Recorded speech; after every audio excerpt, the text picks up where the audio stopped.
जय श्री राधा कृष्ण। साल की बड़ी निर्जला एकादशी आने वाली है।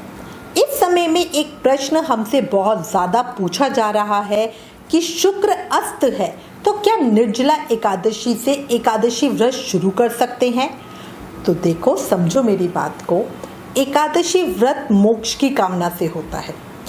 जब तक शुक्र अस्त होगा तब ऐसा नहीं कि मृत्यु भी नहीं आएगी। इस बीच मृत्यु तो आ ही सकती है। ऐसे में ऊपर जाकर हम क्या कहेंगे कि अभी अभी कृष्ण कृपा से मुझे एकादशी का महत्व तो समझ में आया, राधा रानी की कृपा से मेरा व्रत करने का भी मन करा, पर शुक्र अस्त था इसलिए मैंने एकादशी व्रत शुरू नहीं किया। ऐसा कहेंगे?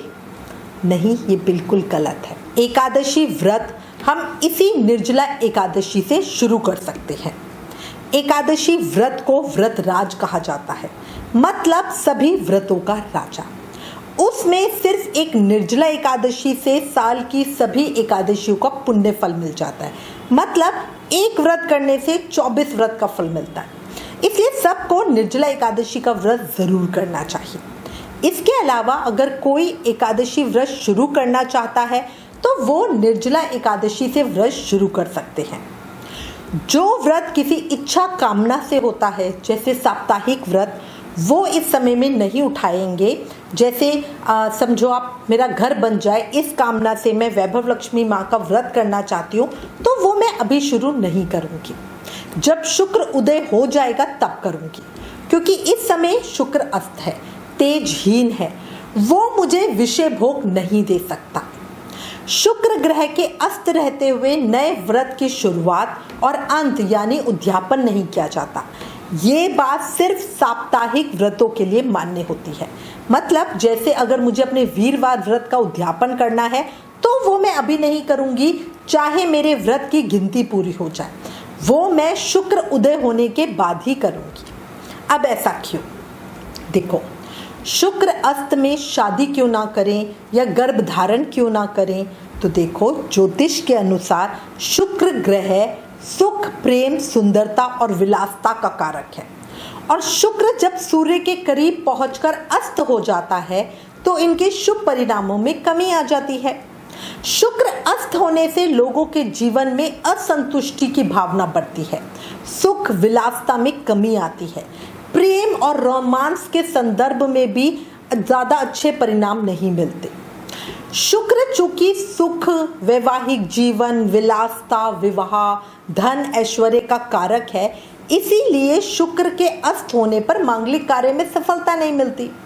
शुक्र अस्त अवस्था में कुपित होता है, इससे व्यक्ति को शुभ फल प्राप्त नहीं होते। यही वजह है शुक्र अस्त में शुभ काम करने की मनाही होती है। पर एकादशी व्रत शुभ मांगलिक कार्य नहीं, अपितु हमें जीवन चक्र से मुक्ति दिलाने वाला है। शुभ मांगलिक कार्य वो होते हैं जो हम इस शरीर, इस समाज, मन की इच्छाओं और रिश्ते निभाने के लिए करते हैं।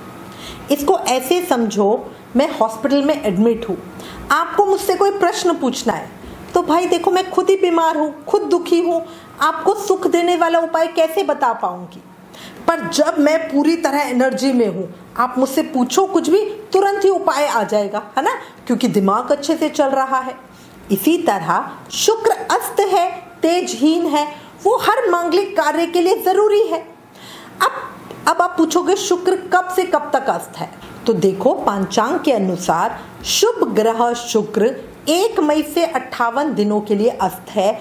शुक्र बुधवार 1 मई 2024 को सुबह 5:22 पे अस्त होगा और मिथुन राशि में 27 जून 2024 दिन बृहस्पतिवार को शाम को 7:37 पर उदय होगा।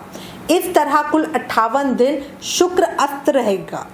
इस बीच 58 दिनों तक विवाह, 16 संस्कार, गृह प्रवेश, किसी नए काम की शुरुआत आदि काम नहीं होंगे। शास्त्रों के अनुसार जब शुक्र अस्त होता है तो इसका असर सभी तरह के मांगलिक और शुभ कार्यों में पड़ता है, क्योंकि शुक्र की स्थिति के हिसाब से ही बहुत सारे मुहूर्तों की गणना भी की जाती है। लेकिन जैसे वट सावित्री व्रत पति के मंगल की कामना से किया था, तो इसीलिए शुक्र के अस्त होने से उस पर भी कोई फर्क नहीं पड़ा। जिनका पहला वट सावित्री व्रत था उन सब ने किया है है ना।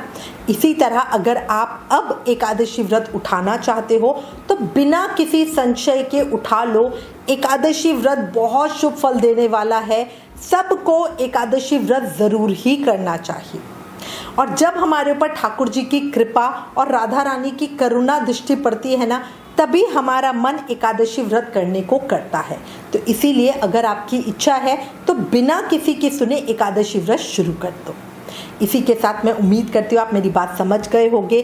अगर इससे रिलेटेड आपके पास कोई भी कमेंट से सजेशन है तो प्लीज़ हमें लिखें। ज्ञान बांटने से बढ़ता है, इसलिए इस वीडियो को ज़्यादा से ज़्यादा शेयर करें। Please like, share and subscribe. Thank you. जय श्री राधा कृष्ण।